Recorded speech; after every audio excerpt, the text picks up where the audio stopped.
In the name of the Father, and of the Holy Spirit. Amen. Our Father who art in heaven, hallowed be thy name, thy kingdom come, thy will be done on earth as it is in heaven. Give us this day our daily bread, our daily bread, and forgive us our trespasses, as as we we forgive forgive those who those who trespass trespass against us. against us. And lead us And not lead into us not into temptation, but temptation, deliver us but from deliver us evil. from evil. Amen. In the name of the Father, and of the Son, and of the Holy Spirit. Amen. Okay. So good morning, everyone. Again, our meeting for today, our conference for today is recorded.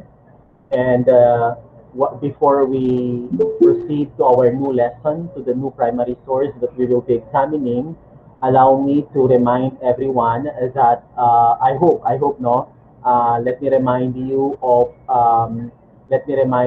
some few points that you need to consider when you answer or when you complete a learning conversation through our LMS.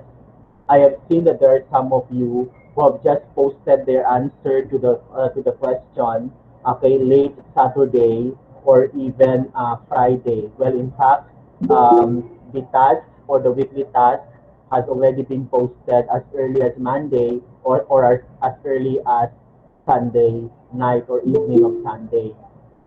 Please take note that you are participating in a learning conversation, and this would mean that the earlier you provide or the earlier you participate in the learning conversation is would mean a better opportunity for you to communicate, to collaborate, and to respond to your classmates' answers or to your classmates' responses or replies of your answer. Please take note na ang pinakamataas na puntos na tinitignan natin doon sa learning conversation ninyo ay yung courtesy and collaboration. That is 8 points, and even communication, which is also 8 points. Which is 6 points, should I say. So please take note of that. That even if you have a good content, okay, even if you have a good answer to the question, if if you fail to participate in the conversation, then your score might not that be good. Okay? So ibig kong sabihin nito mga kapatid ay kung kayo ay nakikipagpartisipa sa isang pag-uusap, siguraduhin ninyo na kayo ay sumasagot doon sa mga kasagutan ng inyong mga kamag-aral. At the same time, dapat nakapag-reply din kayo ng sa tamang oras doon sa mga sinasabi ng inyong mga kamag-aral. Do not just content yourself merely answering the question. That's why the activity is called a learning conversation, because you're expected to exchange thoughts, to exchange your insights, to exchange ideas as regards the matter being discussed in the conversation. Okay? So, klaro lang po iyon ha. Ngayon, for our weekly task today, this is our last week before the midterm exam, which will be next week. Let me just remind everyone that for this week, you will have one weekly task. Then maybe on Thursday, you will have a unit test. What do we mean by unit test? The unit test will prepare you for the midterm exam. Considering that I was not the one who prepared the midterm exam, so there's a need for you to take the unit test, which will form as part of your quiz, while at the same time, which will serve as your review prior to the examination. Would that just be okay for you?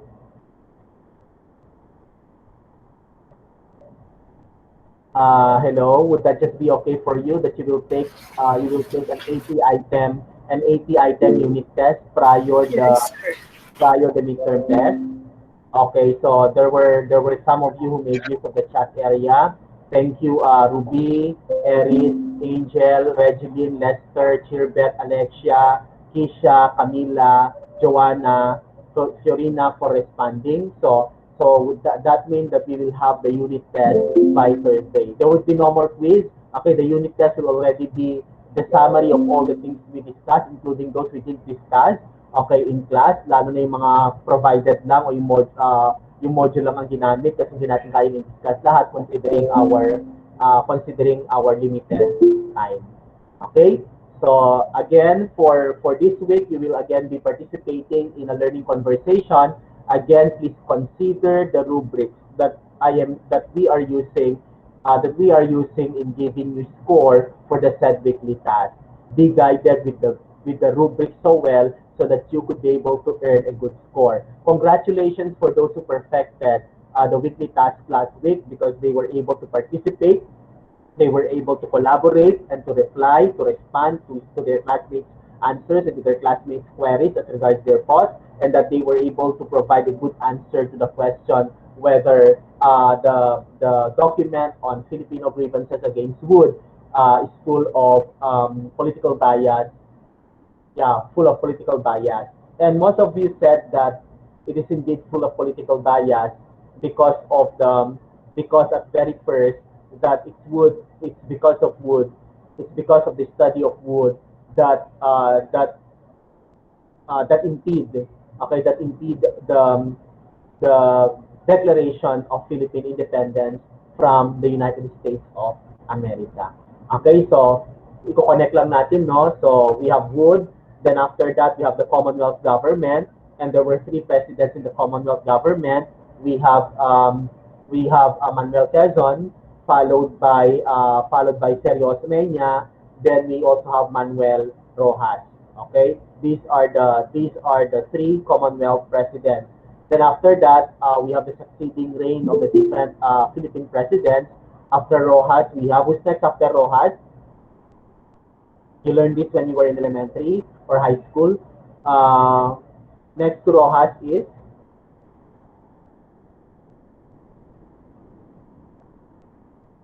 Eman, who's next to Rojas?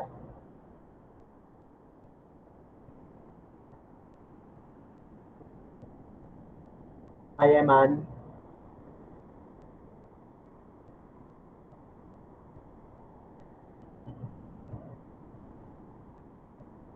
Who's next to Rojas? After Rojas presidency, who's next? Yeah, maybe listen to, yeah, Elpidio Quirino, sir. okay. After Rojas is Quirino, are you sure? Quirino, then after Quirino, are you sure it's Quirino?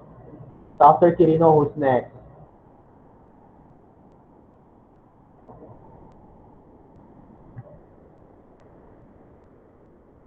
After Quirino, who's next? Magsaysay, sir. Magsaysay. After Magsaysay, check natin kung tama. After Magsaysay, Carlos Garcia, Carlos sir. Figures. Carlos P. Garcia. Okay? After Carlos Carlos Garcia, P. Garcia, sir. ha?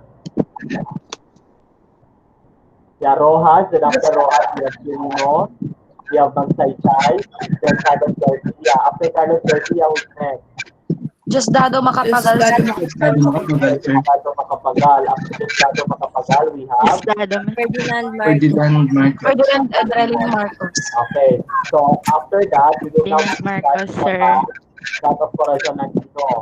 Okay? Then after Corazon Aquino, we have Fidel V. Ramos, followed by, Joseph Joseph Estrada. okay, Estrada, followed by Gloria Macapagal. Gloria Gloria Macapagal. Macapagal Arroyo. Arroyo. Then after Gloria Macapagal Arroyo, we have Benigno Aquino III. Benigno Aquino.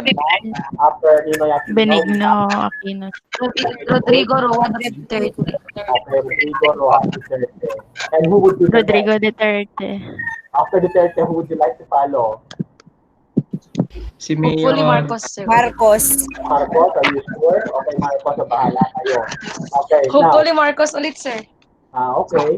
So we have the following Pagpeo note. po. So please take note that in our previous discussion, lagi natin nakakalimutan ng unang tunay na Pangulo ng Pilipinas.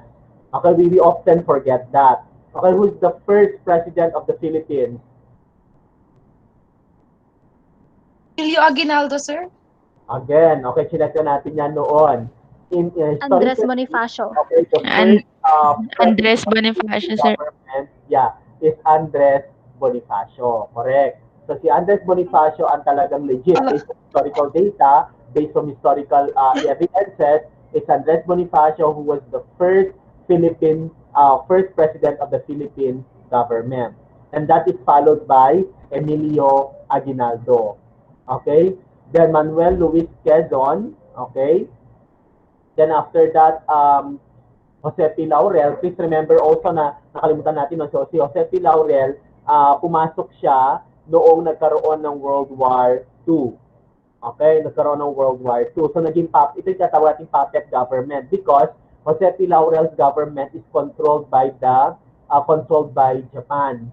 And that controlled by Japanese government. Kaya tinawag na puppet government. Pero Jose P. Laurel has to do that to reduce the abuses or to reduce the warring conditions in the Philippines during those times or during World War II. Okay, so for today, we will be examining another primary source, and that is about Corazon Aquino. And of course, if we discuss about Corazon Aquino, we will not also forget to discuss, okay, that of Ferdinand Marcos. Okay, so titignan natin ang document na ito.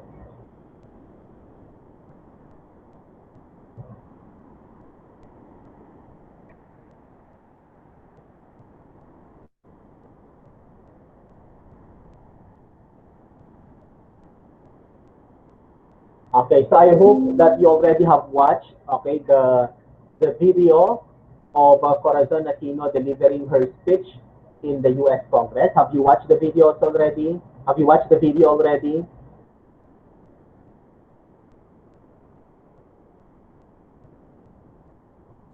No, sir. Okay na, panoodin ninyo? Yes, sir, pero nakapanood Pero- lang ako ng mga past videos niya. Okay, sige. So I hope that you have watched the complete video of the speech because that is a very good speech for us to understand. Okay, for us to understand the context where Corazon Aquino was coming from. Okay, during her delivery or during her delivery of her speech and during her presidency in the Philippines. So today we will be examining former President Corazon Aquino's speech to the United States Congress on September 18, 1986. This was after, okay, parang ano to, parang February, okay, this February, March, April, May, June, July, okay. This is after 6 months, okay, after being instituted as the president replacing Ferdinand Marcos. The video is available at that YouTube address. So and please take note that I already have embedded this video in our Neo LMS. So I hope that everybody have already watched it. If in case that you failed to watch it, I hope that you're going to watch that within the week, so that you could be able to immerse yourself while Corazon Aquino, okay, is delivering her speech in the video. Okay. Now, please take note that the presentation that we will be using, okay, the presentation was created by teachers, okay, history teachers in Central Luzon region, okay. Sir Arnold Bukud is from Angeles University Foundation. Sir Paul Cachuela is from from Central Luzon State University, that is CLSU. Sir Joel Regala is from Holy Angel University of Pampanga. Sir Benedict Reyes is from CLSU also, together with J. Villafria is from Pampanga also. Okay, so they are teachers who prepared this presentation. I just have changed some of the photos, okay, because some of the photos they provided previously are pixelated photos or unclear photos. So we now proceed first to the background of the author, who is Maria Corazon Cory Sumulong Coangco Aquino. Okay. So he was born in January 25, 1933, and she died on August 1, 2009. Okay. So Aquino was one of the most prominent figures of the 1986 People Power. He became an icon of democracy, as historians would regard it, and as some Filipinos or most Filipinos would know her. as the icon of Philippine democracy. Simbolo ng kalayaan o simbolo ng demokrasya sa Pilipinas. So kumbaga, kung siya ay simbolo ng demokrasya, siya ay katumbas na Mohandas Gandhi ng India, katumbas niya si Aung San ng Myanmar, and Aung San Suu Kyi ng Myanmar also, anak ng daughter ni Aung San. Okay? Then we also have sino pa katumbas niya na about democracy. Katumbas niya yung mga bayani natin, yung mga nakaraang yung mga sinuunang panahon. Okay, katulad ni Bonifacio, ni Emilio Aguinaldo, ni Rizal, and others. Okay? Then, he's the wife of the assassinated opposition figurehead during the martial law era. Okay, their pictures, the picture of the couple could be found in which paper currency in the Philippines?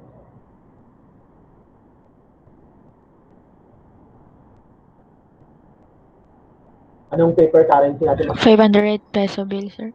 500 peso bill. Okay, so 500 peso bill. He served as the 11th president of the Philippines. Okay.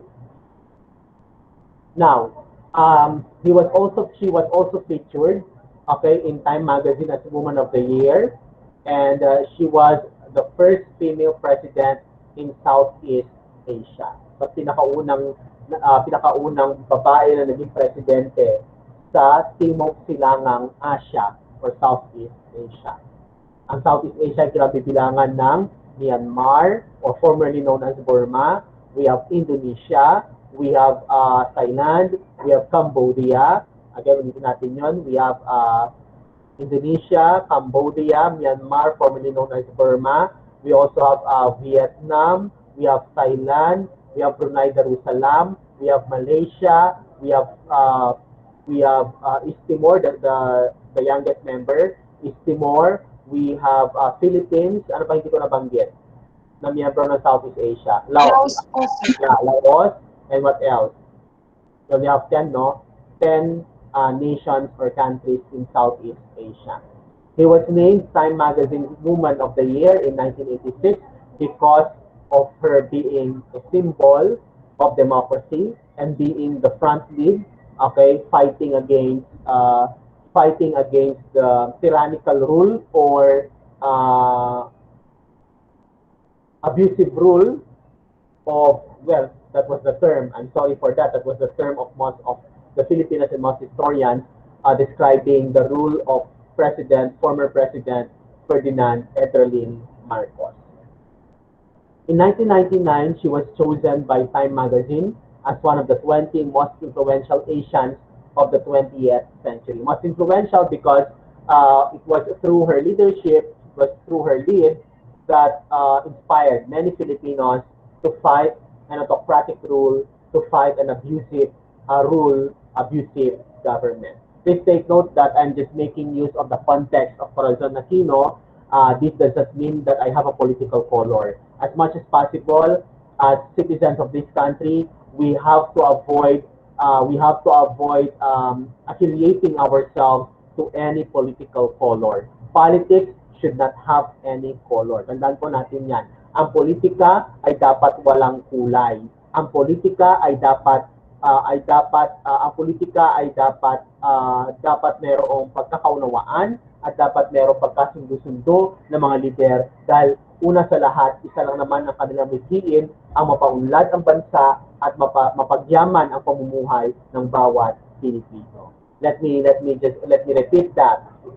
I have no political color. The things that I would be citing here, the things that I would be discussing here would merely based on the context of Corazon Aquino. If it would be given a time, if I'll be discussed about Ferdinand Marcos, then I will also be making use of the context of Ferdinand Marcos. Pero hayaan ninyo na sa ating pagkikita ngayon, na sa ating talakayan ngayon, ay gagamitin ko ang konteksto ni Corazon Aquino bilang isang simbolo ng demokrasya, bilang simbolo ng kalayaan ng mga panahon ng martial law o nung panahon nila.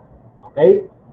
Prior to this, she had not held any other elective office. So please take note, prior to her presidency, Corazon Aquino has never held any elective office.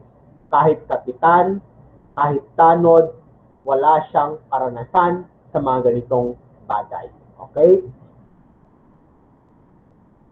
She died on August 1, 2009 due to colorectal cancer or colon cancer.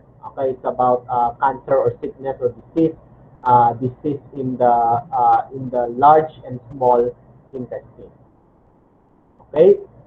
Now we proceed to the historical background of the speech of Corazon Aquino. Paano nakapunta siya sa US Congress? Okay, and why was she invited to deliver her message, deliver speech in the US Congress? So unawain muna natin yung pinanggagalingan niya o yung mga kasaysayan na kaakibat kung bakit nagawa niyang magsalita o nabigyan siya ng oportunidad para magsalita sa harap ng mga miyembro ng lehislatibo ng Estados Unidos.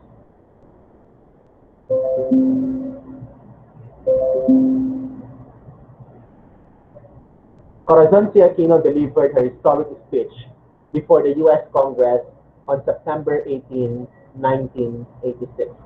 So, ilang months na ako dito. I was born June 3, 1986. So, I was 4 months, okay?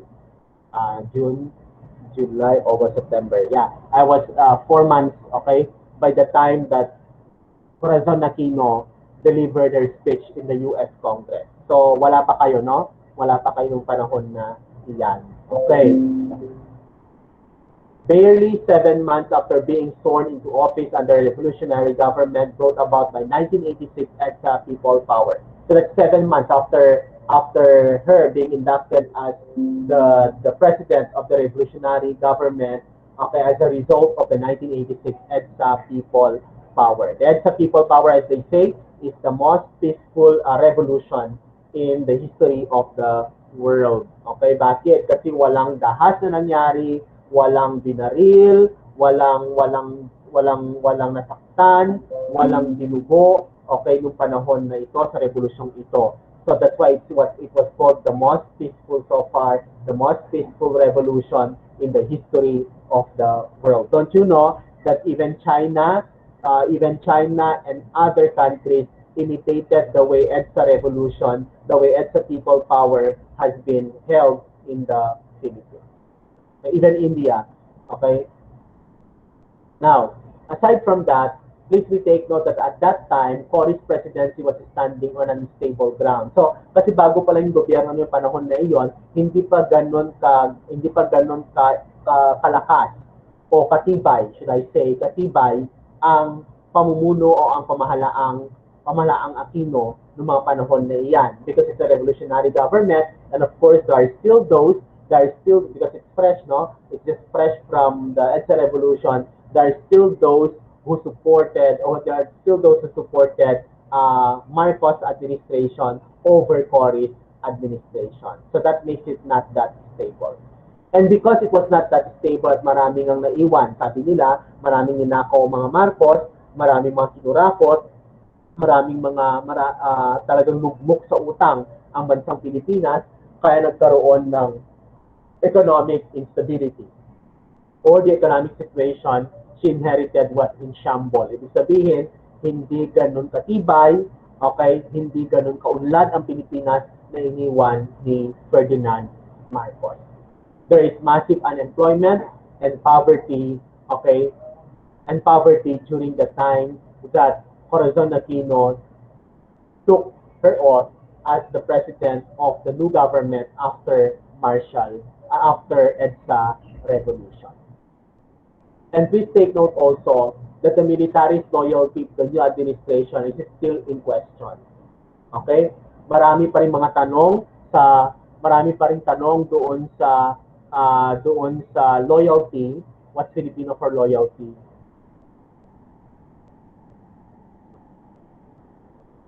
The Filipino for loyalty is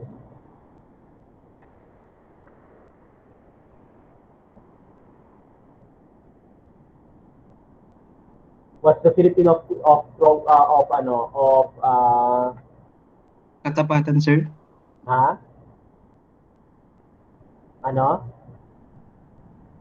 katapatan. O katapatan, okay? Hindi pa ganun katapat, okay? Ang mga military, okay, ang mga miyembro ng militar sa pamumuno ni Corazon Aquino, because you consider also that during the time of Marcos, marami pa rin during the time of Marcos, talagang marami rin siyang nagawa sa military. Binigyan niya talaga ng maraming kapangyarihan ang military. Kaya ganoon na rin ang respeto ng mga military kay Marcos. Pero at the end naman, bumaliktad naman itong si Juan Ponce Enrile and even Fidel V. Ramos na mismong pinsan ni Marcos noong panahon ng EDSA.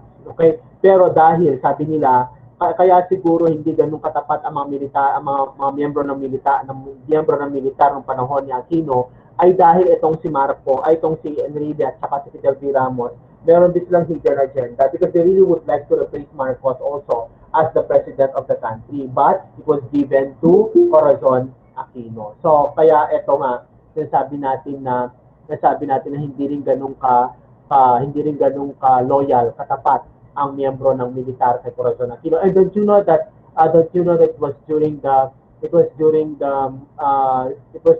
administration of Corazon Aquino na maraming mga kudeta na nangyari. What do we mean by kudeta? Pag-a-class ng mga miyembro ng militar. Okay, pag sabi natin kudeta, it's a revolution of the members of the military against the government. And Corazon Aquino, okay, Corazon Aquino as the president has the most number of kudeta, okay, kumpara dun sa mga ibang mga presidente. Okay, I think meron siyang mga humigit kumulang na 7 kudeta na nangyari nung panahon ni Corazon Aquino. Okay? Well, that's the context. No? Ang konteksto, kailangan natin unawain ng mga panahon na iyon ay hindi pa ganun katatag at hindi pa ganun katapat ang mga miyembro ng military sa pamumuno ni Corazon Aquino. Just 5 months from office, her administration was already besieged by a coup attempt backed by a multitude of civilian Marcos loyalists. Mga realistang Marcos ang mga gumagawa ng mga coup attempt against the government of Corazon Aquino. The communist insurgency is still gripping the countryside. Okay, please take note that one of the reasons why Ferdinand Marcos declared martial law was because of the increasing number or the increasing conflict, okay, brought about by the CCP and PA or the communist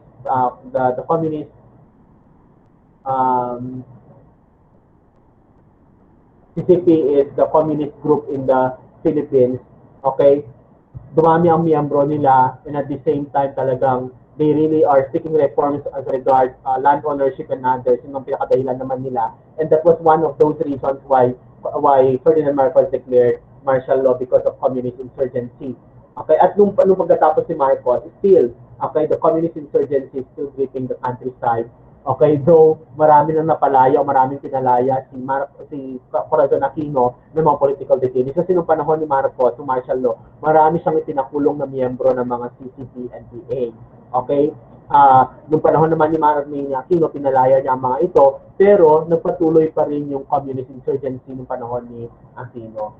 The newly established administration needs all foreign allies. Yeah, they need a foreign ally. The Philippines really needed a foreign ally during those times, considering the economic situation and considering the economic status left by the Marcos administration. Kasi sa mga maraan lamang na makikipag-ugnayan natin sa mga banyagang bansa para lalo natin mapaigting ang ating ekonomiya at para lalo natin mapaunlad ang pamumuhay ng mga Pilipino. Kailangan natin ng mga panahon na iyon ang kaugnayan natin sa mga banyaga. Okay? Then, now we proceed now to the content. So, doon nanggagaling. Okay? Doon nanggagaling yung mga laman ng speech o kung bakit pumunta si Corazon Aquino, okay, sa USA. Ang pinakadahilan niya, actually, the immediate reason is to form a solid ally, a solid tie, a solid bond of the Philippines and that of USA, so that USA would help the Philippines, okay, stand again or recover from a poor economic situation, and from not so quality life after Marcos administration. So if you have watched the speech started out with the narrative of the assassination of Ninoy on August 21, 1986. That's why we are commemorating, we are remembering Ninoy's Day or Ninoy Aquino Day, okay, uh, on August 21, 1986, because of his assassination. And take note that Ninoy Aquino is the most pronounced antagonist of the Marcos administration. Okay, siya talaga yung isa sa mga matatapang na kumokontra sa pamamahala ni Ferdinand Edrelin Marcos. Cory, during the assassination of Cory had to rush the Philippines from their comfortable dwelling in United States. Okay, di ba? Nung pinatay itong si Ninoy Aquino, okay, kailangan bumalik ni Corazon Aquino sa Pilipinas para nang sa ganun ay matendahan yung kamatayan nitong si Ninoy Aquino. Now, we have to examine what happened before Ninoy's assassination. Ano ba nangyari? Bakit ba pinatay si Ninoy Aquino? At ano yung mga pangyayari bago ang kanyang assassination? Okay? Many events have taken place, could be traced back when Ferdinand Marcos declaration of martial law in September 21, 1972 and practiced dictatorial powers. Magkakasunod ang mga ito, magkakaugnay ang mga ito. Titignan natin kung bakit nga ba nideklara o niproklama ang martial law at bakit naman from martial law, okay, anong kadahilan bakit niproklama ang martial law at paanong pinatay naman itong si Ninoy Aquino. Okay. Sagot lang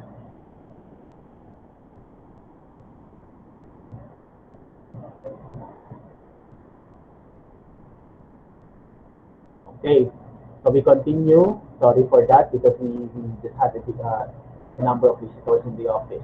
Okay, so tingnan natin mga pangyayari na ito. First, the establishment of the Communist Party of the Philippines or CPP-NPA in 1968. Okay, please take note that the Communist Party of the Philippines, ito nagsimula sa mga hook ito mga hook balahap, mga hook. Ito yung hukbong laban sa mga Hapon before. Then the hukbong bayan laban sa mga Hapon, nung napalaya na tayo natapos na ang World War II, itong mga miyembro ng hukbong bayan ng Hukbalahap ay naging miyembro ng Communist Party of the Philippines. Bakit nangyari ito? Kasi nga po ito yung tanda po natin ng World War II. Okay, ng World War II at nabuo yung nagkaroon ng pamumuno ng mga Hapon sa Pilipinas. At maraming mga abusado kasi abusado pamaraan ng pamumuno ng mga Hapon ng mga panahon na iyon. Okay, kaya naman, mula doon sa karanasan ng mga Pilipino, okay, may mga nabuong mga grupo para ipaglaban ang karapatan ng mga Pilipino nung panahon ng Japanese puppet government. At ito yung tinatawag natin hukbalahap, hukbong bayan laban sa mga Hapon. At nagwagi nga itong mga hukbong bayan laban sa mga Hapon, ang ginagawa nila, sinasamsam nila yung mga lupa. Yung mga lupa ng mga simbahan, malalawak na lupa, ito ang kanilang inaari at ito ang kanilang sinasaka. Pero nagkaroon ng panibagong gobyerno pagkatapos ng World War II ng Japanese puppet government, ang mga lupang inangkin ng mga hukbalahap ay ibinalik sa gobyerno. At dahil ibinalik sa gobyerno malalawak na lupain na sinangkin ng mga miyembro ng hukbalahap, ay naghirap ang mga miyembro nito at dahil nawalan nga sila ng sariling lupa, nawalan sila ng pwedeng sakahin, nawalan sila ng pangkabuhayan. At dahil dito naging miyembro sila ngayon ng Communist Party of the Philippines. So they really say, maganda naman yung kanilang dahilan. Yung Communist Party of the Philippines, maganda ang pagkakabuo ng kanilang grupo, ng kanilang organisasyon, ng kanilang pangkat, dahil gusto nila na magkaroon ng sariling lupa na sasakahin. At dahil ang lupa ay buhay, at ang lupa kung saan nagmula ang kanilang yaman para mabuhay sa mundo, yun ang pinakadahilan nila kung bakit nabuo yung nasabing grupo. The New People's Army only numbered a few hundred during that time, but increasing to more than 20,000 strong by 1980s. That was the time of Marcos already. Okay, dahil hindi nga sila ganun kakontento sa agrarian reform o sa agrarian projects of the Marcos administration during that time. Dahil marami, since time memorial naman, laging problema ang lupa sa bansang Pilipinas. Laging problema ang pagmamay-ari ng lupa, pagkakaroon ng sariling lupa para sakahin at para magkaroon ng kita para sa pangkabuhayan. Marcos also considered the secessionist movement in the South by the Muslims a threat to national security. So there were also movements, okay, in the southern part of the Philippines, the Muslim Mindanao, okay, and Marcos considered this as a threat to national security. So ito ko lang po.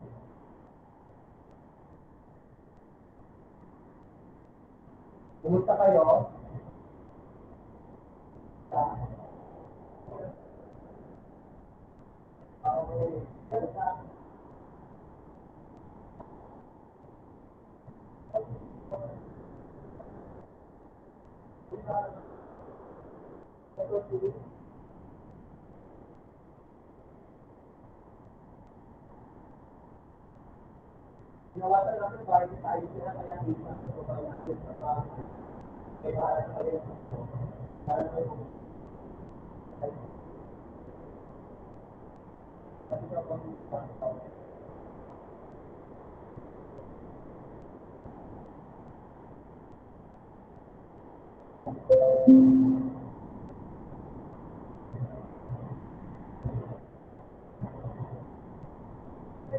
Okay, we continue our discussion. So these things were few of the reasons why Marcos declared martial law. So Marcos crushed the institution of democracy enshrined in the Constitution, dissolving the Philippine Congress and curtailing freedom of the press. So this was the move, okay, of Marcos. Because of all these things, dito naman yung pinagagalingan ni Marcos, no? Yung pinagagalingan niya ay dahil merong threat to national security. Dahil ito nga ang mga pangyayari. Dahil dito, dahil mga pangyayaring ito, at dahil banta ito sa demokrasya ng Pilipinas, kaya sabi niya, there should be something to be done to resolve this threat. Okay? To resolve this threat. Hence, he has to crush the democracy, the institution of democracy in the Philippines, and provide a new constitution. He dissolved the Philippine Congress, and he curtailed freedom of the press. Para na sa ganon, masolusyonan itong threat na ito. Na hindi nagustuhan, okay? Aside from that, there's concocting cases, okay? Rebellion and criminal acts for those who fought the dictatorship as evidenced by the trial on Ninoy before a military commission. Because Ninoy Aquino, the things that Marcos did, okay? Marcos didn't really sit well to Aquino, to Ninoy Aquino. Okay? And dahil marami ng mga politicians din na nagreklamo, maraming writers, journalists even, na ayaw yung pamamalakad ni Marcos, that's why Marcos curtailed the freedom of speech. Now, Ninoy challenged the authority of the military commission by means of a hunger strike. Hindi siya kumain and others. Okay? And because of his hunger strike, himself, which led to his medical exile in Boston, USA. Tapos, although living in comfort with his family, Ninoy decided to go back home to the Philippines, and this eventually led to his assassination. So, yan. Yung mga ibang part ng martial law, ibang part ng buhay ng mga Pilipino ng panahon ng martial law, you may read it in other references. You may watch the docuserie of GMA7 entitled Alaala. I think it was top billed by Alden Richards. It's about the experiences of the Filipinos during martial law. Okay, so ito po yung actual photos ng assassination ni Ninoy Aquino. Makikita rin ninyo sa YouTube yung mga videos ni Ninoy Aquino na kinokontra yung pamumuno, kinokontra yung mga ginagawa ni Ferdinand Marcos. At makikita rin yung mga sagot ni Marcos yung sa patisyada ni Ninoy Aquino and others. Okay, so makikita natin lahat yan available sa YouTube. Okay? Now, Benigno S. Aquino Jr. was fatally shot to the ground as he exited the plane. So, nung lumabas siya sabi ni Ninoy Aquino, kasi marami pa rin siya nung nasa US Asia sila, marami pa rin siyang naririnig ng mga abuses ng Marcos administration. And and the abuses really triggered Aquino also to go home, to come home, okay, to come home to the Philippines and continue his work to fight for the abusive government of Ferdinand Marcos. Rolando Galman, the alleged assassin, was also immediately gunned down by personnel of the Aviation Security Command. Upon investigation, however, another passenger named Rebecca Quijano testified that she saw a man who was wearing a military uniform right behind Ninoy, and that man, according to Quijano, shoot Ninoy at the back of his head. And there was a post-mortem analysis confirmed that Ninoy was indeed shot from the back at close range. So talagang binaril talaga sa likod, sa kanyang batok. Okay? Sa malapitan. Okay, and indeed Rebecca Quijano, who testified, okay, was saying the truth.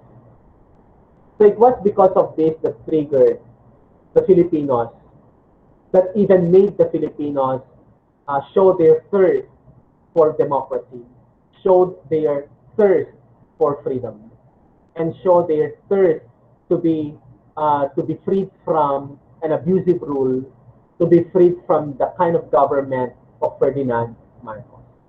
There were approximately 2 million Filipinos who set aside their passivity and fear of the oppressive regime during his funeral, which lasted for 11 hours. So there were many Filipinos who attended the funeral of Ninoy Aquino. Okay? And the funeral lasted for 11 hours. Imagine that, no? Ganito karami. This is the actual photo ang nag-attend doon sa funeral. Awakening of the people's desire for democracy. Ika ko nga, this has awakened people's desire for democracy, people's desire for freedom, people's desire for a peaceful environment, for a non-abusive government, for non-oppressive government. Okay? Kasi maraming nababalitaan na noon ng mga political killings, maraming mga nakukulong na kahit walang kasalanan, maraming mga kinurtil din. ABS-CBN was shut down during the martial law. Okay, ABS-CBN was shut down during martial law kasi nga itong ABS-CBN talagang sinasabi nila yung mga hindi magagandang ginawa ng Marcos administration. Well, that's the job of any journalist, it's the job of any newscaster or any broadcaster or any person in the press, that they really have to show what is the truth. They really have just to make things to make things truthful, to provide everything that was really happening during that time. Kaya na-shut down din ang ABS-CBN noon. Okay. Just a year before, in 1982, okay, in 1982, no, American Secretary of State George Shultz was reported to have dismissed the Philippines as a nation of 40 million cowards and one son of a bitch. Nung 1982, this was the time of this was the time of Marcos. Kasi nakita ni George Shultz yung condition ng mga Pilipino noon na oppressive na ang gobyerno, maraming mga malpractices, maraming bagay na ginagawa ng ganito and others, medyo magaganda. At nakita ito ni George Shultz. Kasi sabi, wala man lang ginagawa ang mga Pilipino. Kitang-kita na yung katarantatuhan ng pamalaang Marcos, kitang-kita na yung mga ginagawa ng mga abusadong ginagawa ni Marcos, mga pang-aabuso, mga opresyon and others. Tapos walang ginagawa ang mga Pilipino, walang ginagawa ang mga ibang politicians. They are not fighting this kind of government. Yun ang nakita niya ng 1982. Kaya naisulat niya doon sa kanyang panulat ni George Shultz na sabi niya, Philippines daw is a nation of 40 million cowards because that was our population then. There are 40 million cowards and one son of a bitch. And the one son of a bitch that he was referring here is no other than Marcos. Okay? No other than Marcos, who controlled everything. Kaya naging dictatorial form of government ang gobyerno ni Marcos, pamalaang Marcos. Now, faced with mounting pressure here and abroad then, okay, di ba, syempre martial law, there was EDSA and others, at nagkaroon ng at actually nagrally itong si Corazon Aquino para labanan si Marcos sa election. Tapos ang nangyari ay natalo itong si Corazon Aquino, that Marcos was declared as the president. Tapos hindi naniwala ang mga tao kasi daw dinaya. That's why Marcos called for a snap presidential election February 7, 1986 to prove that still had the support of the Filipinos. Okay. Sa mga election na to, Cory became the standard bearer of the opposition. Okay. The election that took place was marred with reports of cheating. Nagkaroon daw yung isang election na iyon. Meron daw cheating, violence, and disenfranchisement of voters. But the people stood their ground in protecting the ballot boxes. Okay?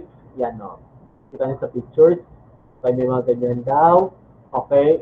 Then among the highlights of the 1986 snap election was the famous walkout of some 30 tabulators na COMELEC from the PICC Convention Hall. Nag-walk out ang mga ito.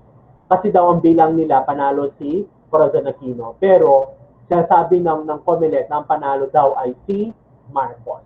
So, nag-walk out ang mga tabulators dahil hindi nila kayanan yung pangdaraya, yung massive cheating during the 1987, during the 1986 snap election. Okay? The Marcos rubber stamp parliament proclaimed Marcos the winner. Bakit tinawag na rubber stamp parliament? Kasi hindi naman talaga sila gumagawa ng batas eh. Hindi naman sila talaga gumagawa ng mga laws. But rather, it's just Marcos doing everything. Nag-rubber stamp lang, nag-stamp lang yung mga members of parliament to approve what Marcos did. Okay, kaya tinawag na rubber stamp parliament. Okay? So, yan ang pinakamalaking dayaan sa eleksyon sa kasaysayan ng Pilipinas. In February 22, 1986, a small group of military personnel headed by then Defense Minister Juan Ponce Enrile and General Fidel V. Ramos, head of the Philippine Constabulary, issued a joint statement demanding Marcos' resignation. At first, Ramos and Enrile, okay, are with the side of Marcos. But because of these things happening, okay, and because of millions of people supporting Corazon Aquino, that's why parang they decided also to demand Marcos' resignation because of the things that he did, the bad things that he did in his government. Okay? Please take note that Fidel V. Ramos ay pinsan mismo ni Ferdinand Marcos. Okay? Now, ito yung sinasabi ko na isa daw sa mga dahilan kung bakit na-declare ang martial law was because na-ambush itong si Enrile in 1972. But Enrile, when he and Ramos signed when he and Ramos did a joint statement demanding Marcos' resignation, said that his ambush was fake. Sabi niya, fake yung ambush ko. Ginamit lang ito ni Marcos para i-declare ang martial law. Ginamit lang niya para maging mapagtibay ang dahilan niya kung bakit kailangan niya i-declare at proklama ang martial law, yung Proclamation number 1081, di ba? Yung martial law, sabi niya. Ito, mismo ito. This is a copy of the newspaper, okay, copy of the newspaper where Enrile in 1972 mentioned about the fake o his fake ambush. Pero nagbago na naman ang statement ni Marcos dun sa kanyang autobiography, dun sa kanyang interview, na sinabi niya na totoo daw nangyari yung ambush. Pero nung kasagsagan ng EDSA Revolution, nung they sought for the resignation of Marcos, sinabi niya na fake siya. Okay, sinabi na naman niya whether I'm ambushed or not, martial law in the country was already an irreversible fact. So what was the need to fake my own ambush? Nagbago na naman ang kanyang isip. Okay, so we do not know what is true. What is the truth? Kaya minsan, yung primary sources, minsan hindi ka paniwala kasi pwedeng baguhin ng tao kanyang mga sinasabi. Please take note also that Manila Archbishop Cardinal Jaime Sin appealed to the people via Radio Veritas broadcast to bring food and supplies to the rebels and to use non-violence to block pro-Marcos group ordered to crush military rebellion. Okay? So, ito yung mga key players in the EDSA revolution. Now, after the accumulating the EDSA people power of 1986, which succeeded, okay, di ba, actually, di ba, nanalo sila ito kasi marami ng mga lumaban kay Marcos.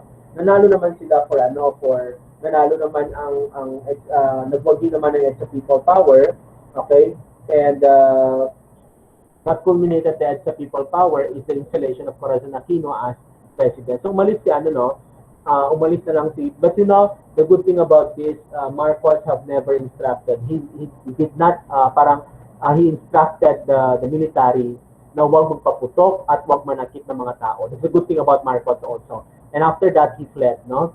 Umalis siya, pumunta sa Hawaii. Okay? Now, what is the point of what is the contribution of this speech of Corazon Aquino in the U.S. Congress? Ano sinasabi dito ngayon?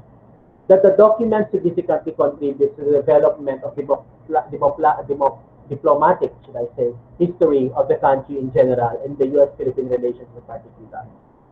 She was there. She delivered her speech nearly 7 months after her installation as the new president of the revolutionary government. She was there because she was seeking for partnership with the United States of America.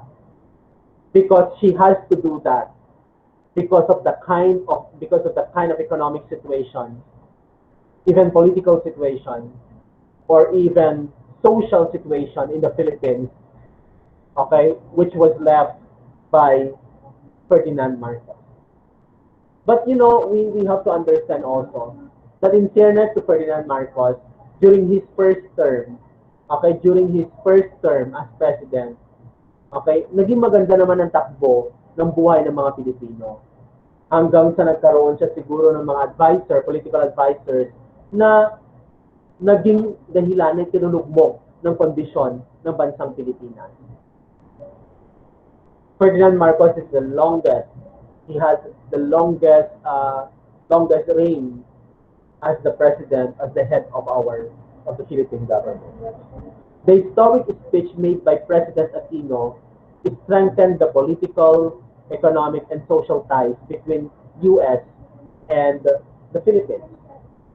Up to now, we still have an existing partnership, the military bases ng USA.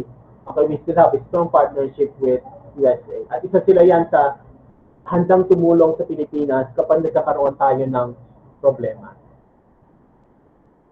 The United States Congress, because after the speech of Corazon Aquino, granted the Philippines an initial $200 million as emergency aid to help build the economy. Please take note that it was during the time of kaya hanggang ngayon lubog pa rin tayo ng utang. Kasi during the time of Marcos, na nagkaroon ng maraming utang ang Pilipinas to fund the different projects, the different infrastructure projects of Marcos. Marami kasi siya mga proyekto noon, infrastructure, okay, bridges, roads, and others, okay. The Buntun Bridge was built during the time of Marcos. San Juanico Bridge was built during the time of Marcos. Okay, yung Cultural Center of the Philippines was built during the time of Marcos. So maraming mga ginawa si Marcos, maraming pinatayo si Marcos, okay, na mga establishment. That was the good thing about him. But the money which was used in building all these things, okay, ay mga utang sa World Bank, utang ng Pilipinas sa World Bank. Pero ang masama nga, naghirap ang bansang Pilipinas nung second term na ni Marcos. At iniwan niyang mahirap ang Pilipinas. Iniwan niyang lubog sa utang ang Pilipinas. At dahil dito sa kondisyon na ito, na kailangan ng Pilipinas ng mga bansang makatutulong sa kanila upang masolusyonan ang problemang iniwan ni Ferdinand Marcos. Okay? So yun yung konteksto. Okay? Unawain natin iyon. Hindi sa ulitin ko, it's not because I have a political color, but I am just discussing this primary source using the context, using the situation experienced by Corazon Aquino.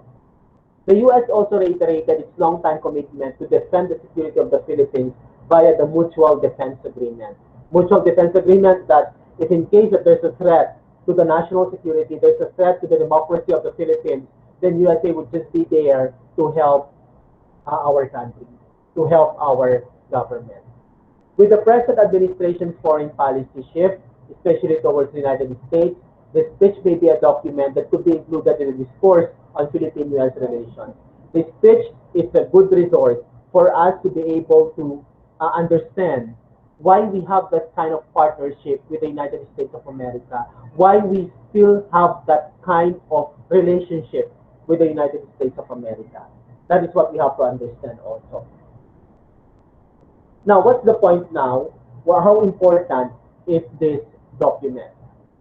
The document speaks on the social reality of the Philippines during and after the Marcos regime. The concrete, it speaks about the concrete situation after Marcos government.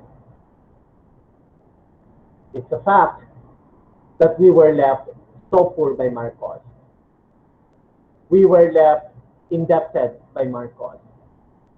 We were left with an economy which is in shambles, with an economy which is unstable in others. We have to accept that fact. And we also have to accept the fact that after all, Marcos should not just be known. Marcos should not just be known because of martial law. Marcos should not just be known as the antagonist of Corazon Aquino or antagonist of democracy in the Philippines. But we also have to put regard, to put value into the first term of Marcos, into the things that Marcos did, into the good things that Marcos did to the country also. So tignan natin ng balance ang mga bagay-bagay na ito. At when we try to understand this primary source, we also have to look into the context where Corazon Aquino is coming from. Where is she coming from? Okay? The author, who happened to be one of the main participants and key stakeholder of the political events unfolding in those years, the author of this speech is no other than Corazon Aquino, stands her personal and political prejudices adds to the level of credibility and authenticity of this document. We cannot question whatever or the things that Corazon Aquino mentioned in her speech. We cannot question that. He is credible enough, he is authentic enough to tell, because to share that message, because that is her own experience, that is her family's experience as regards the rule of Marcos, as regards the government of Marcos. Now, to understand the relevance of this document, we try to ask ourselves, kailangan ba talaga natin ng kapangyarihan ng mga banyaga, kapangyarihan ng mga banyagang bansa sa ngayon, para nang sa ganun ay lalo pa natin mapag-igting ang kalinangan o lalo pa natin mapaigting ang progreso ng ating bansa? That's the first question that we need to ask.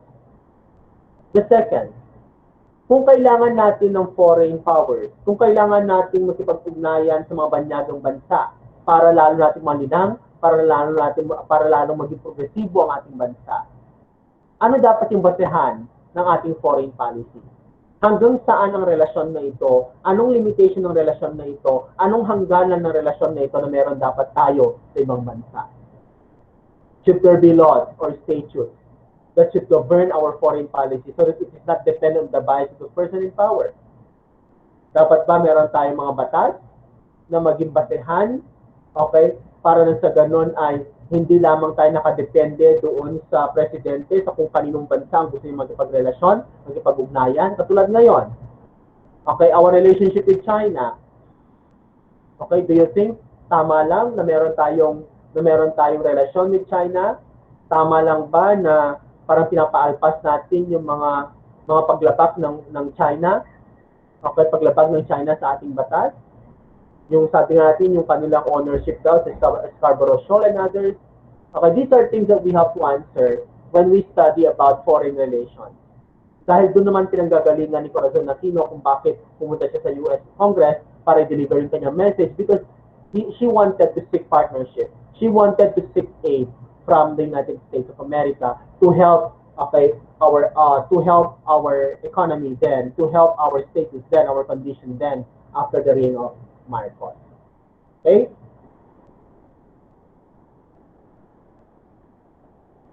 So, That is all about the document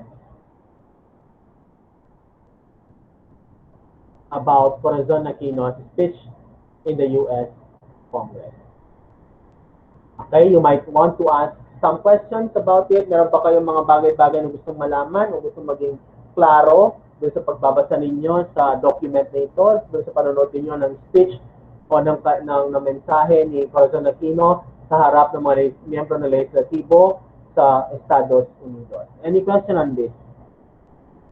We have 20 students in class. You might want to ask questions. Ngayon, with the experience now, with the discussion now, you have to answer the question I provided in our learning conversation task. Tama ba na natawagin ng international community itong si Corazon Aquino bilang mother of Philippine democracy? Kung oo, kung hindi, bakit?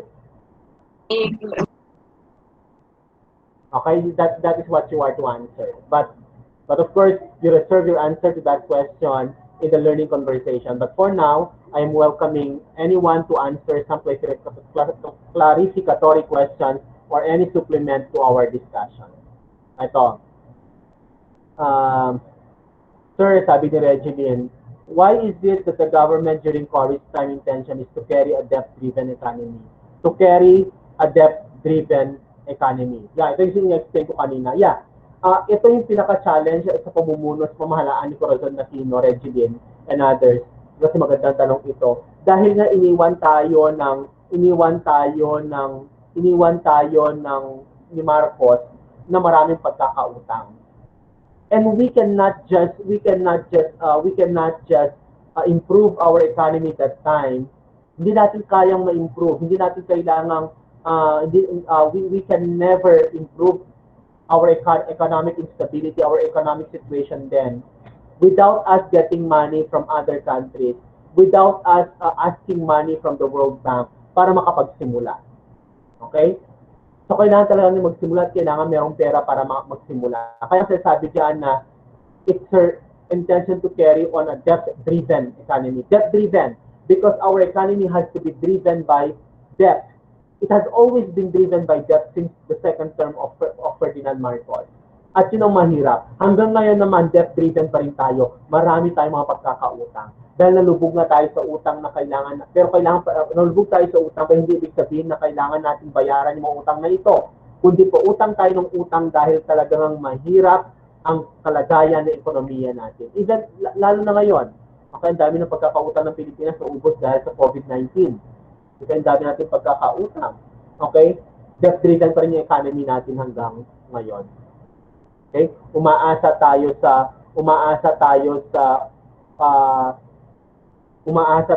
doon sa ibinibigay o pinapautang ng ibang bansa. Okay? O sinabi kasi natin, debt-based economy, we are referring to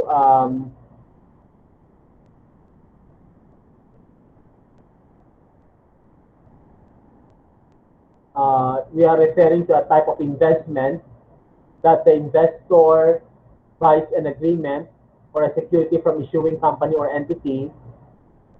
Okay? Tapos,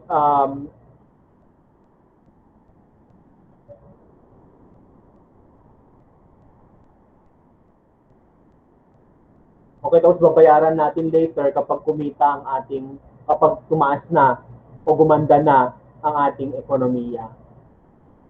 Okay? Puro pahiram tayo. Usually sa World Bank tayo humihiram ng pera. Okay?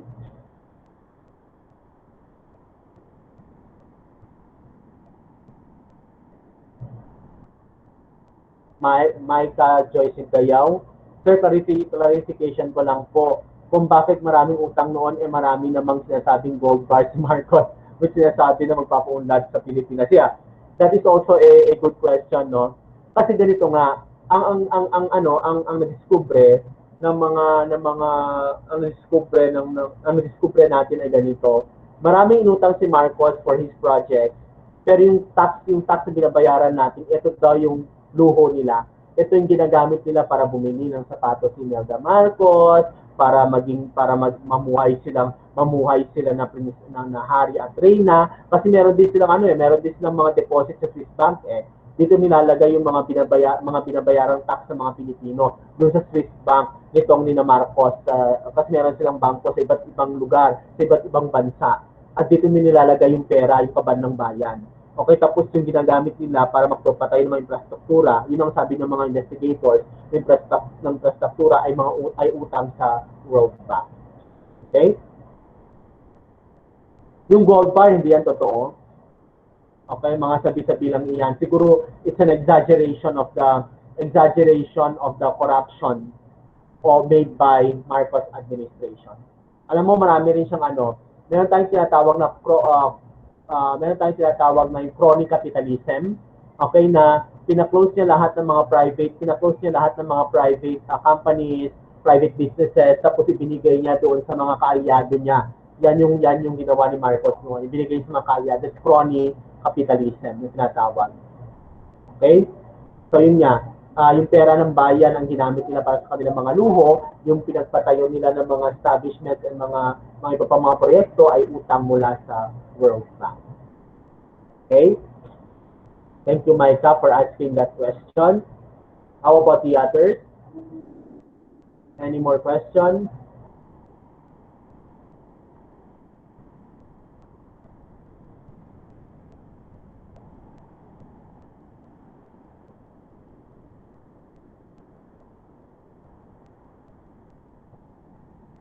Any more questions?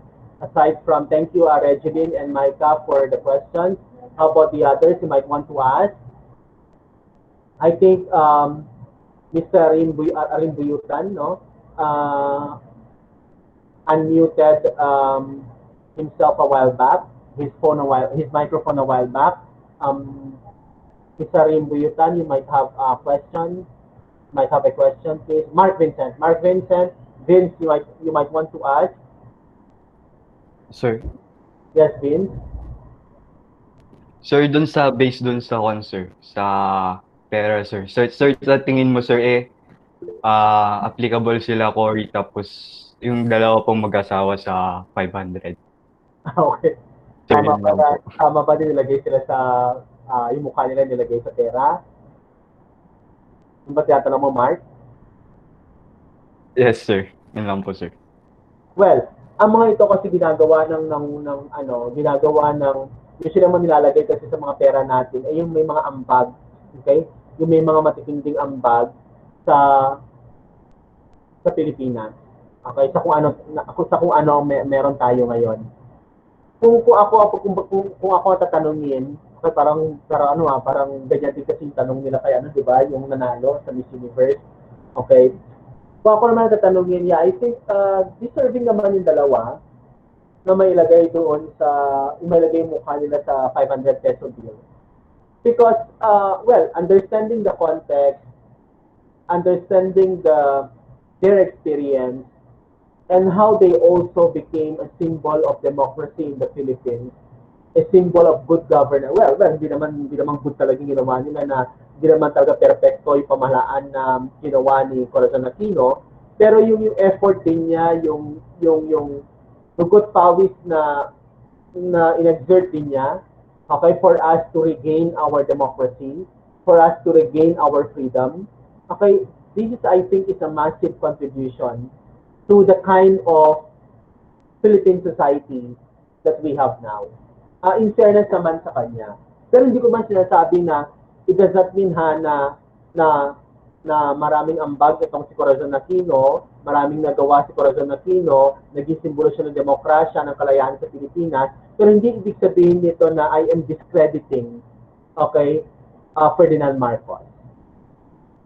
Marami na naman nagawa si Ferdinand Marcos noong unang term niya bilang presidente ng ating bansa. Marami naman siyang nagawa.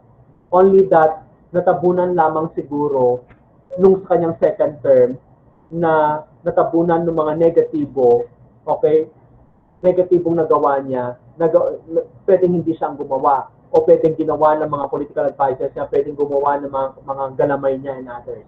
Okay, ganun lang naman yun eh. Okay, well, pwede rin naman nilang ilagay ang mukha ni Ferdinand Marcos sa any any peso bill. Okay? Pwede rin naman nilang ilagay.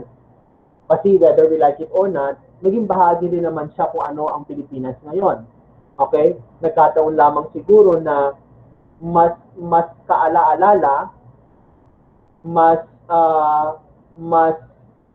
kaala-alala o di kaya mas nakikita ng maraming Pilipino, ng maraming tao ang ambag sa demokrasya ni Marcos at ni Aquino, ni Corazon at ni Ninoy Aquino. Yun lamang siguro, titignan natin yung konteksto, titignan natin pinanggagalingan ng mga bagay-bagay. Thank you for asking that question, Mark Vincent. Sa'yo ba, Vincent, sa tingin mo? Vincent, sa tingin mo? Sir, sa tingin ko po, sir, is sir. Sir, tama naman po yung sinabi niyo na may ginawa sila na nakatulong din sa bansa natin noon, sir. Pero sa tingin ko, sir, mas may deserve pa. Mas kilalanin kaysa dun, sir. Okay. Sino sa Yun tingin yung po tingin ko, sir. Sino sa tingin mo Sir? ang mas karapat-dapat sa 500 peso bill? Sir, sa akin, wala. Siguro, sir, ewan ko pa, sir. Kasi di ako sanay sa mga politiko, sir. Kasi pwede mo Siguro, sir, dun, sige, tuloy mo, Mike. siguro, sir, dun sa sir. Siguro, mga bayani dati, sir, ganun. Ewan ko, sir. Tama rin naman. Okay. Siguro later, siguro darating tayo dyan na siguro Sir. kung sino mas more deserving, blah, blah, blah, and others, siguro ilalagay din later, and others. Tama rin naman yung observation mo. Pero sino ba, we have the 1 peso bill. Sino nasa 1 peso bill? May bayani ba doon sa 1 peso coin? 1 peso coin? Si Jose Rizal, sir. Sa Rizal. Okay, kasi basic yan, no? Thank you, Eric. Then sa sa 1, 5, sino nasa 5? Andres Bonifacio and, tama ba? Sino nasa 5 peso? Check na ninyo kung meron kang 5 peso dyan. Sino nasa 5 pesos? Sir, si Sir, Emilio Aguinaldo. And, may kasama ba siya doon? Wala, sir. Isa niya, sir. Siya lang ba? At tapos si Apolinario, si saan nilagay si Andres Bonifacio?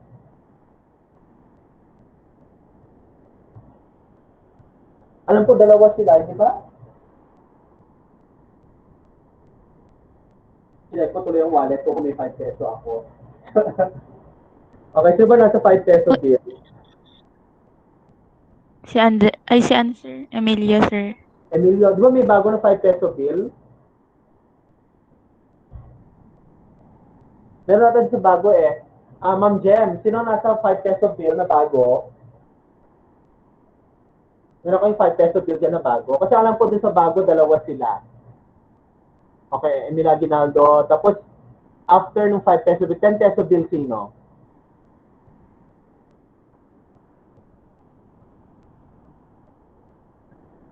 Sir? Apolinario Mabini yata, sir. Tsaka, Apolinario Mabini and? Kasi Andres Bonifacio, sir. Ay, Apolinario Mabini, Andres Bonifacio. Nagsama silang dalawa. Okay, tapos, pero sa bagong 5, sir, si Andres naman, sir. di ba sa bagong 5 is si Andres at saka si Emilio. Alam ko, dalawa sila. Isa lang ni Andres Bonifacio, sir, sa bagong 5. And nasaan na ngayon si Emilio Aguinaldo? Nandun sa 10.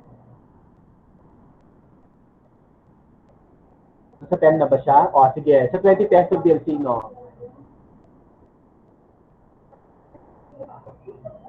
Sa 20 peso bill, sino na meron? Yung tanong kay yung tanong kay Miss Universe, sino daw lalagay sa pera? Ang sabi niya is si Miriam Defensor Santiago. Hindi nyo ba alam na nagkaroon din ng dayaan ng panahon ng eleksyon na kumandidato itong si Miriam Defensor Santiago against Fidel V. Ramos? Isang malaking dayaan din na nangyari dyan. Okay, na dapat daw ang panalo talaga ay si Defensor Santiago. Okay?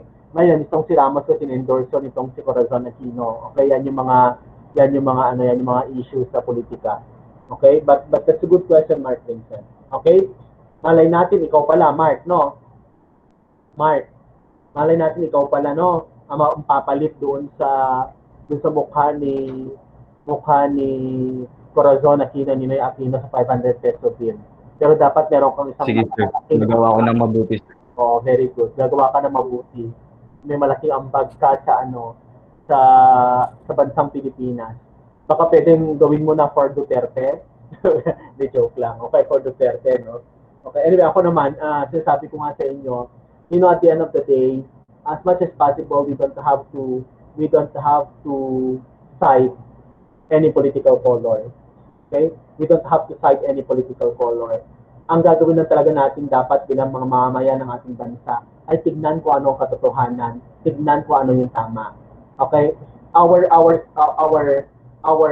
side should always be the right. Our side should always be the truth. Okay? Hangga't maaari yung katotohanan at yung tama lang ang ating kinakampihan, ang ating pinupuntahan. Okay? Political color should never be we should never be part of any political color. Kasi, that's why, kaya nga sabi natin, no, sa umpisat sa pool pa lamang, ay talagang meron na tayong tinatawag na differences or division or partition, okay, in the Philippine society. Mahirap sa mayaman, okay, dilawan sa hindi dilawan, okay, ano pa, and others. So maraming mga pagkakaiba, marami tayong mga division sa Pilipinas. Kaya sasabi natin, isa sa mga pag-ugali ng Pilipino ay tinatawag natin pagiging regionalistic.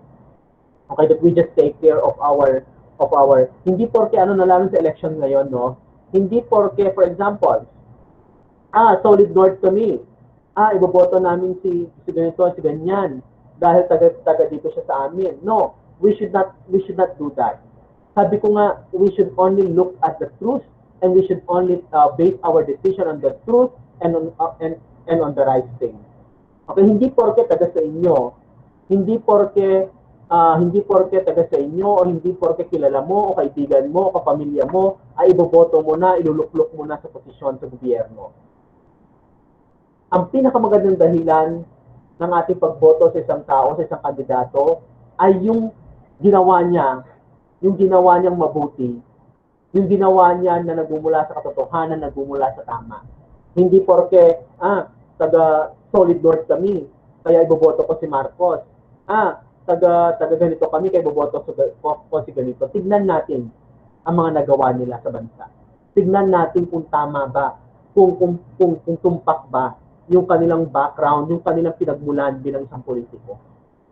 Okay? Yun na lagi natin mo problema, no? Kaya sabi ko, itong Miss Universe na to, ang dami nagre-react, madami man ang babash dun sa pamamaraan ng pag-host, kung saan-saan, pero sa gobyerno naman, sa politiko, wala tayong pakialam. Diba? Para mas nakikita ko na mas marami pang sumusuporta kay Tekla kaysa doon sa mga issue ng bayan na kailangan natin pakialamanan, na kailangan ng pangingialam natin. Diba? Mga Pilipino naman talaga, oo. Okay? Tayo yung ang dami natin mga sikat, kapag mga ganitong mga bagay-bagay, ang dami natin mga suggestion, ang dami natin mga reklamo, pero tayo naman kapag may mga issue sa gobyerno, wala tayong pakialam. Ano nangyari ngayon sa PhilHealth? Meron pa rin ba tayong nakalimutan na ba natin? Naalala pa ba natin? Okay? Ano nangyari ngayon sa gobyerno? Okay? May pakialam ba tayo and others? Ito yung mga bagay-bagay na dapat natin titignan. Okay? O baka naman isa kayo doon sa mga isa kayo doon sa mga nambabash isa naman kayo doon sa mga doon sa mga nangingialam. Okay? Doon sa mga issue na hindi naman issue panlipunan, na hindi naman issue pampamahalaan, na hindi naman issue pang-nasyonal and others. Bilang mga mag-aaral sa kasaysayan, okay? Tayo ay dapat ang mga bagay-bagay sa pamahalaan, ang mga isyong panlipunan, isyong pang-ekonomiya sa ating bansa ay dapat uunawain natin ayon sa konteksto. Uunawain natin ayon sa pinanggagalingan ng mga ito. Hindi dahil may masabi lang tayo, hindi dahil mema lang tayo, may masabi lang tayo. Kung tignan din natin kung paano tayo makatutulong bilang bahagi ng solusyon ng mga problemang ito, ng mga krisis na pangkasalukuyan. Okay, any more questions? Meron Sir, may question. Is it true po, sir, nung sa part po ng history, is it true po, sir, na nung, nung umupo na po si Cory sa pagiging presidente is pinatakas niya po ba yung mga yung mga ano dito, yung mga NPA or parang ganon, yung mga Nabanggit, NPA na pinakulong ni Marcos noon, sir. yes, nabanggit natin yan kanina. It Tapos, was during, tama yan. Sinabi natin kanina na nung panahon ni Corazon Aquino, meron siya mga pinalaya ng mga political detainees. At part ng mga political detainees na ito, o isa sa mga karamihan sa mga political detainees na ito, ay mga miyembro ng CPP-NPA, yung Community Party of the Philippines. Dahil nga, pinalayan ng mga ito dahil nga hindi naging makatarungan yung pamaraang pagpulong sa kanila. Parang hindi na dumaan sa tamang proseso, hindi dumaan sa tamang proseso ang pagkakakulong ng mga ito. Kaya pinalaya ni Corazon Aquino. Okay, we have to understand that also. In the context is, ang konteksto ni Corazon Aquino kung bakit pinalaya niya ay dahil nga hindi naging hindi akma yung prosesong ginamit para may pakulong ang mga ito. Kaya nga tinawag silang political detainees. Ipinakulong lamang ng isang tao dahil nasa kapangyarihan ng nasabing tao. At yung nasabing tao na tinutukoy natin na iyon ay si Ferdinand Marcos. Okay? thank you po, sir. Okay. Thank you, Micah, for your quality questions, which would help your classmates understand better our discussion. Okay? How about the others? Any questions?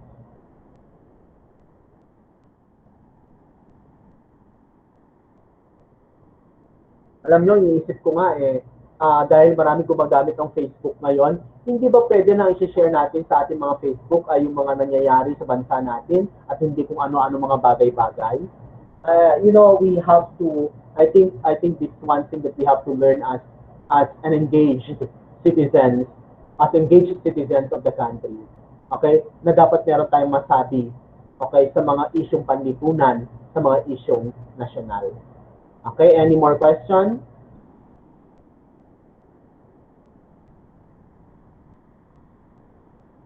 So we have Micah, Regeline who asked questions, and also Mark Vince, okay, who shared, Sir, sabi ni Ruby, Sir, kung ikaw po tatanungin, payag ka po ba na magka-martial law ulit?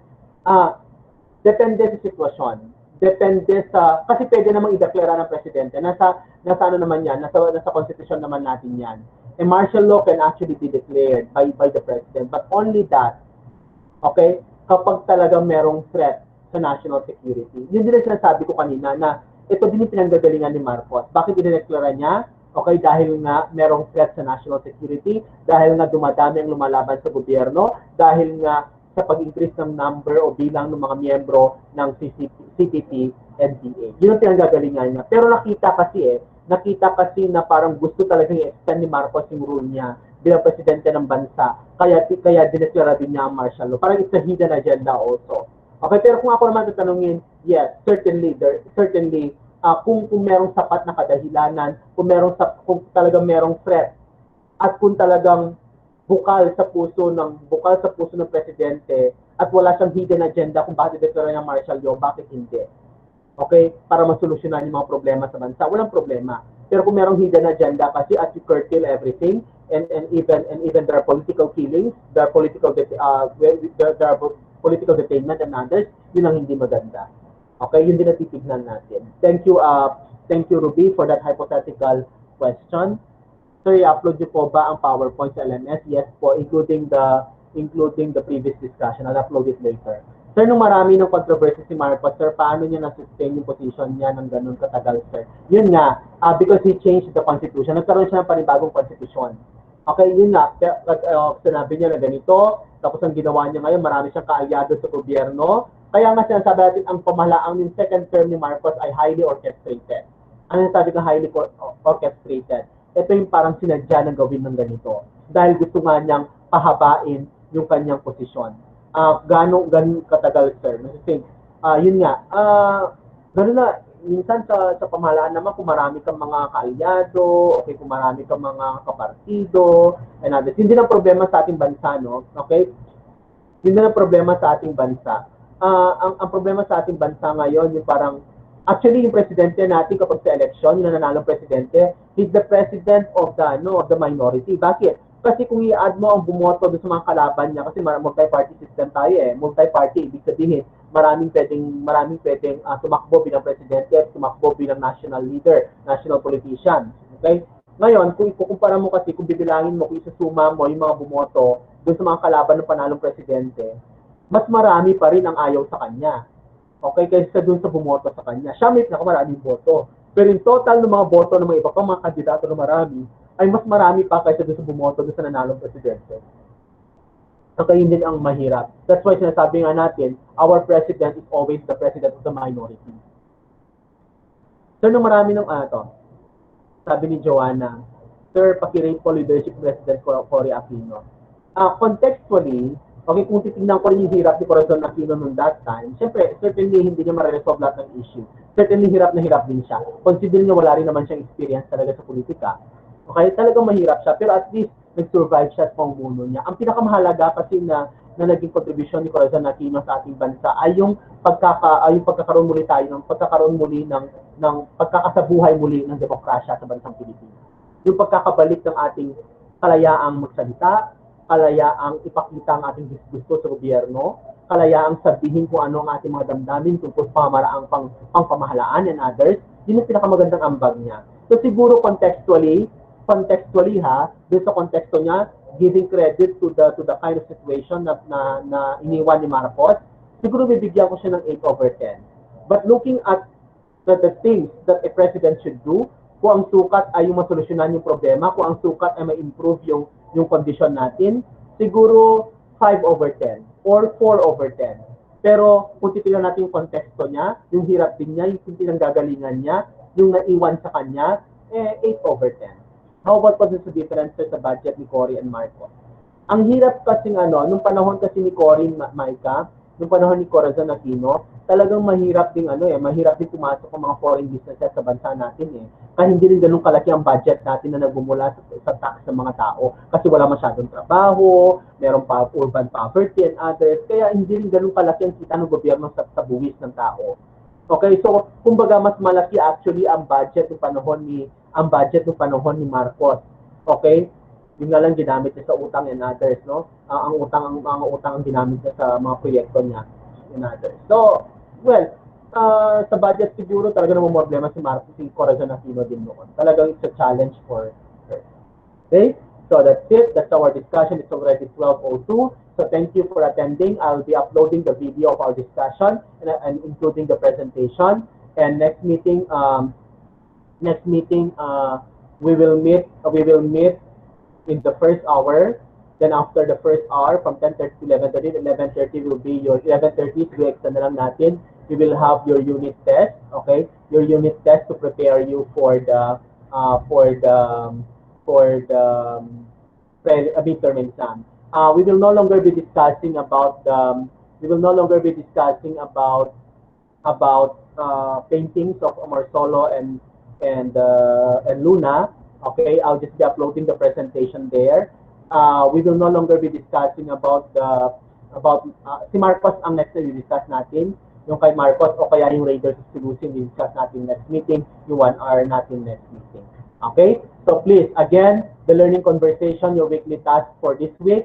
Huwag lamang po kayo magmadali, huwag po kayo mag-rush na gawin lang ninyo ng Saturday. Kung kaya nyo gawin mamayang gabi, kung kailangan nyo sagutin mamayang gabi, please do so as early as possible. Nang sa ganun, mabibigyan din ng pagkakataon ng iba na mag-react dun sa sagot ninyo at makapag-reply din kayo dun sa sagot nila. Thank you po, sir. Sabi ni Micah, sir, ano pong coverage ng exam? The exam will be from Declaration of Independence up to Raiders of Sulusi, yung lesson 2.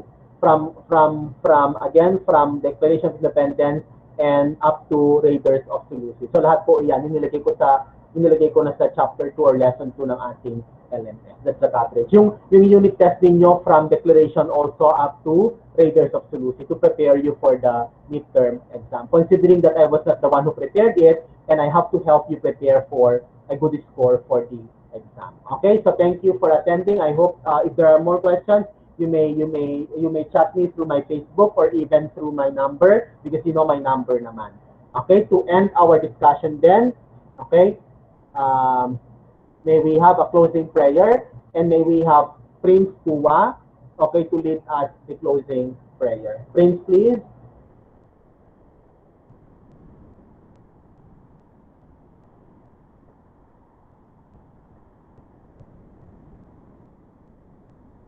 So yung iba sa inyo, nag-online lang tapos umaalis na. Hinahayaang matapos. Okay? Feeling ko may mga gumagawa ng gano'n kasi itong si Prince mukhang wala na. Hindi ko sinasabi na ano, na gano'n, no? Baka meron na siya importante yung Yes, sir. ginawa. Ano, diyan ka pa ba? Kala ko wala ka na. Hindi po. Okay, sige. Nakikinig. Prince, Prince, Yes, sir. lead us sa closing prayer, ading. Ano po, sir? You lead us sa closing prayer. Wait lang po, sir. Hindi po kasi clear yung... Okay. Ano po yun? You lead us sa closing prayer. Ay, closing prayer po. Opo. Sige po. Sige. Let us pray po. Ama namin na sa langit, nagpapasalamat po kami ngayong araw na po at nakapag-meet po kami. Nagpapasalamat po kami dahil may natutunan na naman po kami. Gabayan niyo po ang bawat isa sa amin na tulungan niyo po kami maging successful sa pag-aaral naman. Tulungan niyo din po ang aming teacher, Ama, na makapagturo po sa amin ng madaming bagay. Tulungan niyo po siya na magkaroon ng good health, Ama, na makapag-share po sa amin. Kaya na pong bahala sa amin, Ama, mahal na mahal po namin kayo lahat na ito ang hiniling at iniiwan ko sa pangalan ng si Kristo. Amen. Amen. In the name of the Father, and the Son, and the Holy Spirit. Amen. Thank you, Prince, for the beautiful prayer. And I hope everyone's safe and everyone's okay, and everyone's continue to help themselves learning the materials in our LMS and even your different courses. So again, thank you for attending our class. Till next meeting, and please start reviewing your lessons for the midterm exam. And also let me announce pala, the student handbook and your ID cards. The student handbook is already ready, pero yung ID cards ninyo ng first year, baka next week pa available. Okay, so I hope na nakapag-submit na kayo ng photos ninyo through the Google form. Okay, nang sa ganun may print na yun yung mga ID, ha?